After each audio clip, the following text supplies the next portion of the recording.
I hope it will inform our final two candidates. By our courage, our endurance and our brains, we have made our way in the world to the lasting benefit of mankind. Let us not lose heart. Our future is one of high hope. That's spot on. And we look forward to the candidates outlining their vision for our future.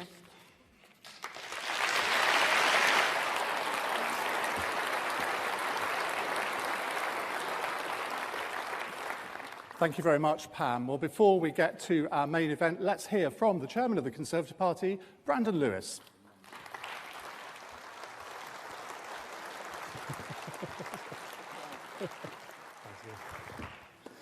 Good afternoon. Thank you, Ian. And it's a privilege to be back here in the West Midlands, somewhere that is so important both to our country and to our party, not just with the mayoral elections next year, with so many key seats for us. It seems very fitting that we start our hustings for the party here in Birmingham in the West Midlands. I also want to thank the 1922 committee, our colleagues in Parliament who have run such a fantastically efficient and professional process over the last few weeks that has led us to having two great candidates for us all to consider in the weeks ahead. And not just as your chairman, but as a long-standing member of the party, I absolutely appreciate the importance for all of us as members to have the chance over the next few weeks to hear from our candidates and to cast our votes for the next leader of our party in the solemn, absolute, understood knowledge that we are selecting the next Prime Minister of the United Kingdom. And that's why it is so important and why I'm so pleased that we are able to hold these hustings over the next few weeks in every region and every nation of the United Kingdom, so that every member will have their opportunity to come and hear from our candidates firsthand. And today we are live streaming this event so that everybody can see what our candidates have to say about the future of our party and of our country. And next week we'll be holding our first ever digital hustings as well, that everybody across the country will be able to view and take part in. Because we are determined to make sure that everybody knows what we know, which is that we are a party that understands the duty that lays before us. And I know all of you will take the opportunity, both today and over the next few weeks, to make that decision well informed by what you hear. And I hope that this afternoon and over the next few weeks, you enjoy the hustings as we hear from both of our candidates who will be outlining to all of us the vision that they have got for taking our country forward and for taking our party forward. And that's a chance for us as a country and show people across the United Kingdom why it is the Conservative Party that has the ideas, the vision and the enthusiasm and the drive to deliver opportunity for everybody across our country. Enjoy this afternoon and thank you for coming.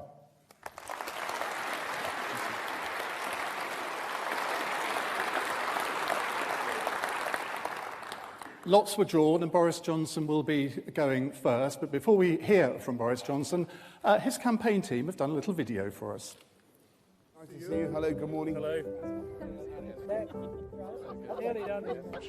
Yes, of course you can. If I get in, we'll come out deal or no deal on October the 31st. Good man. We'll do that. Thank you very much. Would that make you come back and vote Conservative again? Yes. That's the spirit. Yes. But we've got to have the courage to tell the people of this country that we can do it if we really want to.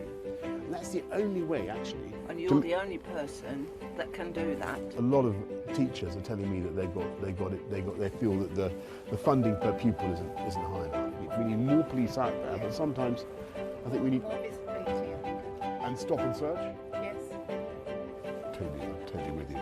I'm scared because my daughter used to live in London as well. Yeah. She was at university. Safe big city it was when I used to run it. I can tell you we got crime down by 20%. We got the murder rate down. Like Mr. Carnoff, but it's not good. But I also think we need to be supporting the wealth creators and the business sector, because otherwise you're not going to have the dosh to invest. Right. Cut some taxes and you'll get more money in. Would you normally think of yourself as a Conservative voter, would you say? No. No? Ever? Can I ask you a terrible question? Would you consider voting for me? Yes. If there is one lesson from that referendum of 2016, it is that too many people feel left behind, that they're not able to take part fully in the opportunities and success of our country. That's why now is the time to unite our society and unite our country, to build the infrastructure, to invest in education, to improve our environment and to support our fantastic NHS, to lift everyone in our country, and of course also to make sure that we support our wealth creators and the businesses that make that investment possible. Now is the time for us to believe in ourselves and what we can do. And that's why I am standing to be leader of the Conservative Party.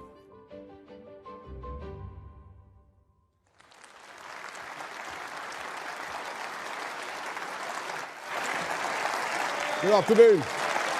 Good afternoon. Good afternoon, everybody. Thank you very much, my friends. Thank you very much. Thank you very much, my friends. I cannot hide it from you that we meet in dark days for our party, and I have never known us to be down at 17 points in the polls. I've never known a national election when our wonderful Conservative Party should get 9%. And we all know roughly what has gone wrong. It's two other parties, Brexit Party and the Lib Dems, sprouting like puffballs and feeding sacrificially on the decay of the two main parties because of our failure to get on and deliver the mandate of the people. And yet I say to you this afternoon in Birmingham that the hour is, and I'm here to tell you in all confidence that we can turn this thing round and we can go on to defeat Jeremy Corbyn. And the first thing we need to do, you know what it is? We need to get Brexit done. And as someone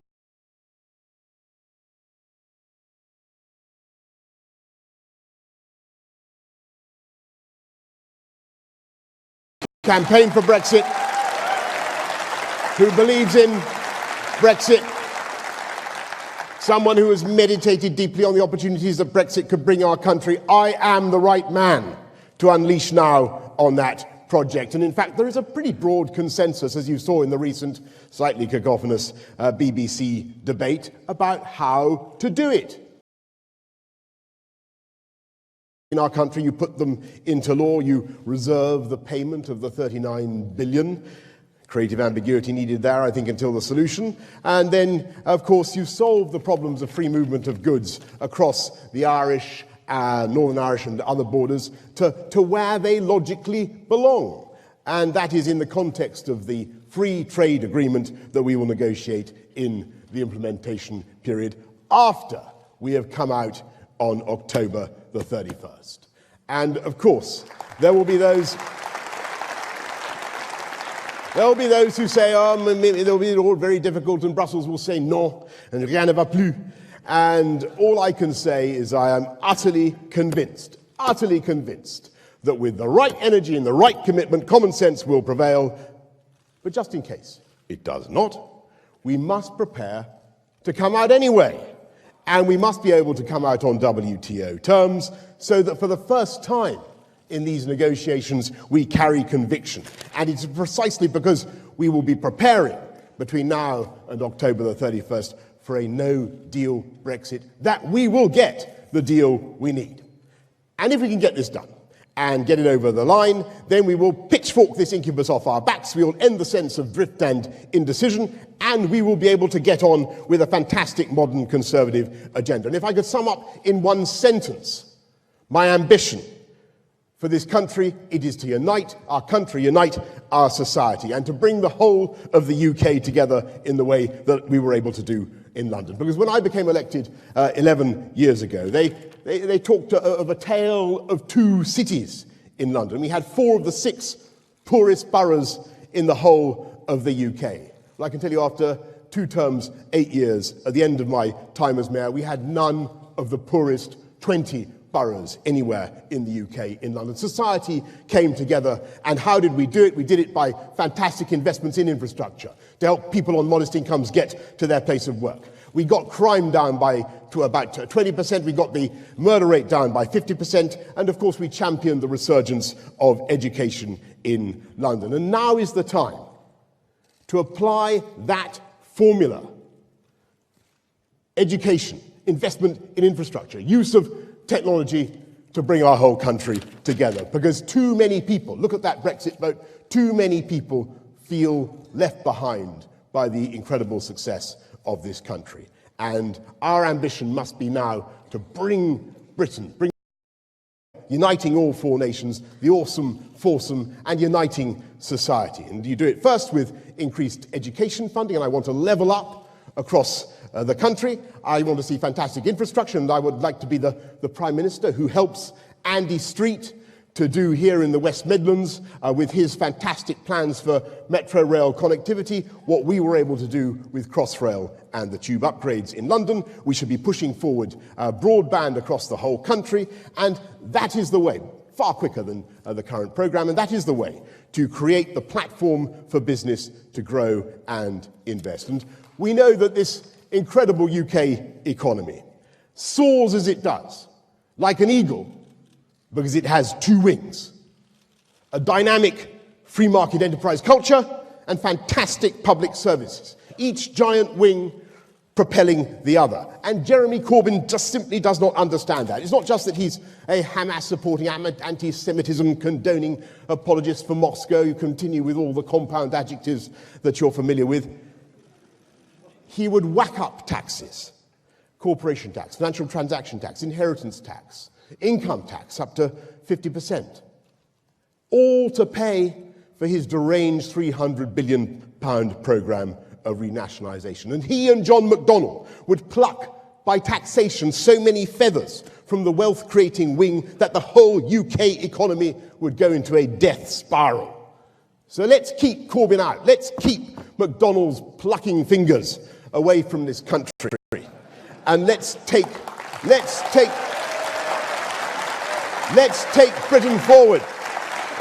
Let's take Britain forward and all the incredible range of businesses and industries in which we lead the world. We are here in the birthplace not just of the Industrial Revolution, the first Industrial Revolution. The incredible thing is that Birmingham and the West Midlands are today still the home of revolutions in new technology that will not only cut CO2, the battery technology that's being pioneered in this area, not only cut CO2, but create tens of thousands of jobs this year and in the future.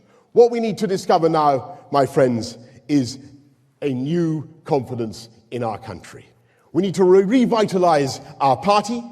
We need to unite and defeat Jeremy Corbyn, and I believe we can do it. And in case I have failed to make this point earlier on in these remarks, and seeing as I have 32 seconds left, let me remind you that the last time I had to face an emanation of the London Labour left, considerably more fertile and ingenious than Jeremy Corbyn, I was able to defeat him when we Conservatives were 17 points behind Labour in London. We did it then, we can do it again. We can and we must. And I believe that if I'm allowed to succeed in this contest, with your help, we will. And I hope I can count on your support. Thank you very much.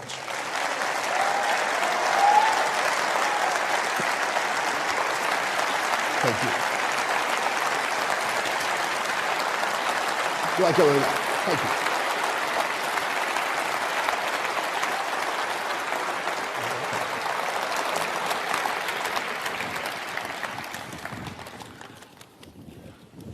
I want to spend as much time as possible talking about your plans for the future, but you know as well as I do that there is one subject on everybody's lips today, and they want to know why the police were called to your house in the early hours of Friday morning.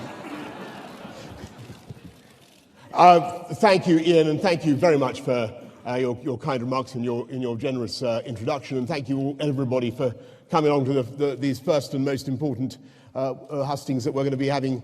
I don't know, it's not the most important. Be careful what I say. They'll all be important, but these are the first. Ian, listen. I think what people have come here today, seductive interviewer, there you are. I think people have. I don't think they want to hear about that kind of thing. Unless I'm wrong. I think. Forgive me. I think what they want to hear, is what my plans are for the country and for our party. We will come on to that. And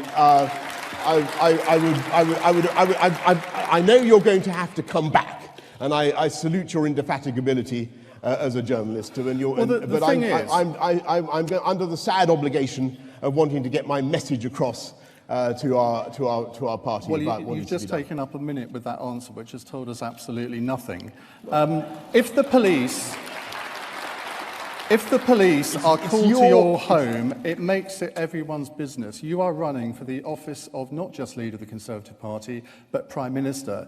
So therefore, a lot of people who admire your politics do call into question your character, and I think it is incumbent on you to answer that question. That's okay.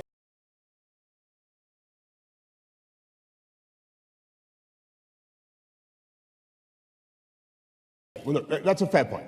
And people are entitled to ask about me and my determination, my character, and what I want to do for the country. And let me just tell you that when I make a promise in politics about what I'm going to do, I keep that promise. I must confess that when I was mayor in London, I even delivered some of the promises that people thought were most eccentric and most unwise. I mean, people said that we shouldn't have an open platform on the back of the new Route Master bus. I think they said that Brussels was against it and that it was against health and safety. But we delivered it, and we delivered cuts in With crime, respect, as I you're said. completely avoiding my question. Well, I told you I was going to tell the good folk who have come here about. You asked about my character. Actually, I'm not avoiding your question. You asked a very direct question about my character, and what I'm telling you. Well, let me put it what another I'm way. telling you Let me is put that it when another it way. comes to Does a when it comes person's to private delivering life on have my any promises, bearing on their when it ability comes to do the job as Prime delivering Minister? promises, and when you look at my determination to deliver for people who vote for me, when I say I will do X, I generally speaking deliver X plus 10. So we said we were going to cut crime. We actually cut crime, as I said, by almost 20%. We cut the murder rate in London by 50%. We massively increased investment in transport, and it was, broadly speaking, a golden age. And I think most people, if I can say, most people would really rather judge my ambitions and my character and my programme by what I deliver. What they want to know is...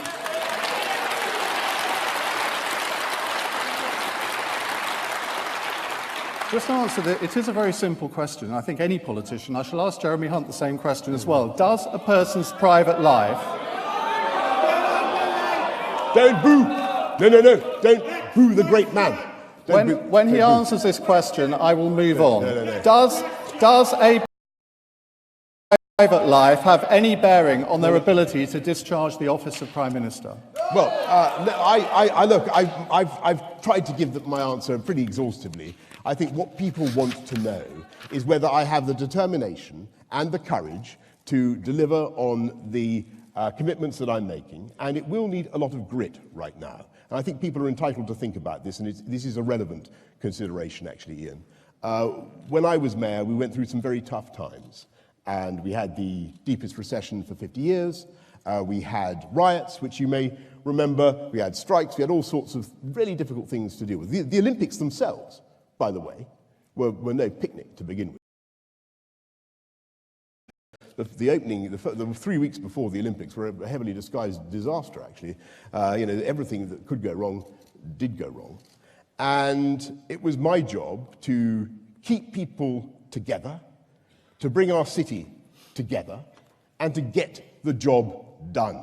And that, I think, is what the people of this country are looking for now. They're looking for somebody with the determination and the courage and the application to get Brexit over the line, to relaunch our party, and then to take the fight to the socialists. That's what people want.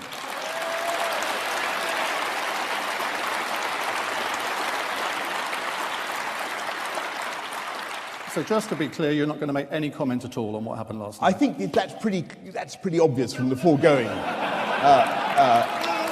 But Okay. But I've sat where you've sat. I understand the responsibilities. Well, I wouldn't that have you spent have. the first 5 minutes on it had you answered the first question. Well, I did answer it. Anyway. Right. Okay. Well, let's move on. If you want to give me another opportunity to say what I want to do, I'm happy to do it. It's day one. You've been appointed Prime Minister. You've been to see the Queen. You've done the Where There Is Discord, Maybe Bring Harmony bit on the steps of Downing Street. What's the first thing that you as Prime Minister do when you sit down at your desk? What's the one thing that's driven you that you want to get accomplished on that first day? Well, I've spoken of three things just today. We need to do more for the formula currently doesn't work. And speaking as somebody, who's very lucky in his life, I've been very lucky. But I want to see kids around the country have an opportunity, have the basic tool of self-improvement that every child in this country deserves. And at the moment, the funding formula does not work for schools across the UK in the way that it should. We need to level up, and we need to do it fast. So that's number one. Number two, I want to see, as I said earlier on, I want to see a rollout of full fibre across the country. It's insane that there are whole towns in the UK, rural areas, that are not getting access to the internet in the way that they have in Spain.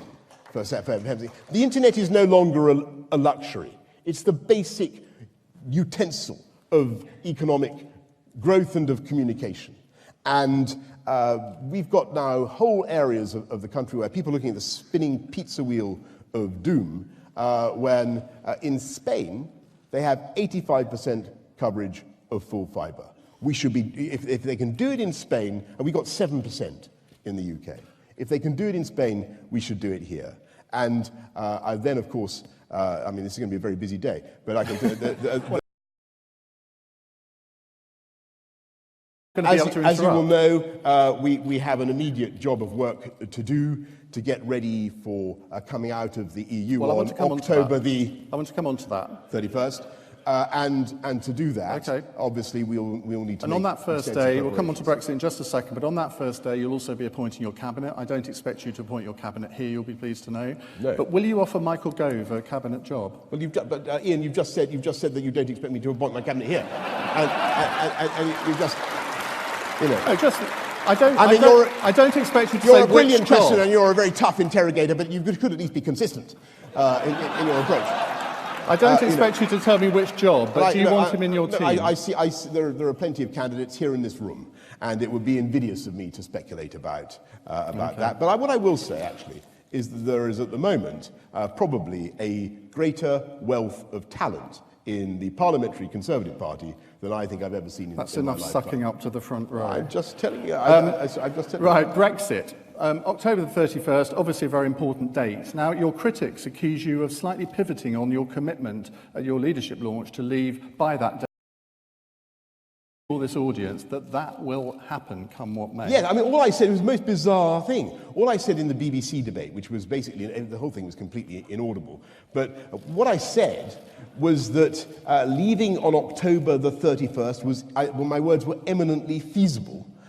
Which was taken to mean that I wasn't 100% determined to do it. Eminently feasible means it's not only that we are going to do it, but it's possible to do it because it's eminently feasible. But will you do it? Of course we can do it. No, yes. Of course, I know we can do it. That's the spirit. But will we do it? Hold that thought. But that's the spirit. I know. And do attitude that will get you a place in the cabinet unless you're careful. Oh, really?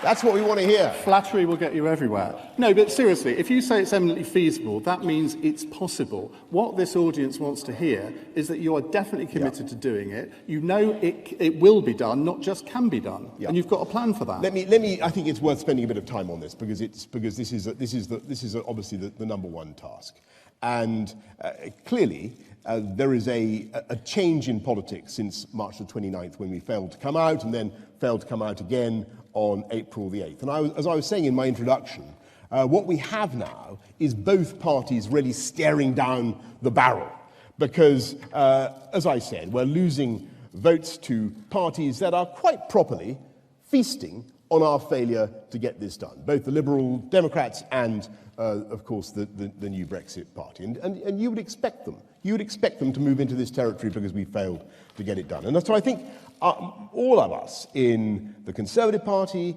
and in the Labour Party, who are not doing that much better than us, superhuman incompetence of the Labour Party, they actually managed to go backwards in the recent council elections. We didn't do very well, I have to say.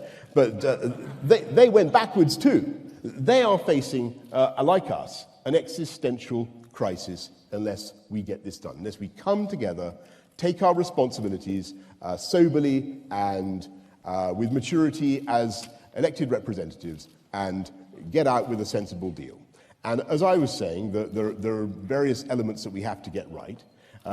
Yes, I think we should disaggregate the provisions on citizenship and unilaterally and in a supererogatory way, and the things we could pass through our House of Commons, and we should. And sensible things on Gibraltar or whatever. Then, of course, there is the question of the money, and that is difficult. And people will expect us to pay the 39 billion. Do you accept we have to pay some of it? I think it's important that as the UK's negotiator, we should retain some creative ambiguity about the money until such time as we get a resolution. But what does that say about Britain as a country? If we commit to something, and we are legally obliged to pay at least part of it, what does it say if you leave that in constructive ambiguity? I think what it says is that this is a country that is determined to conduct itself in accordance with the tradition of EU negotiations, because I have never known an EU negotiation that did not climax with the financial settlement. One of the most eccentric features of our negotiating style over the last 3 years is that we decided to anticipate that. But you were in the cabinet that agreed that.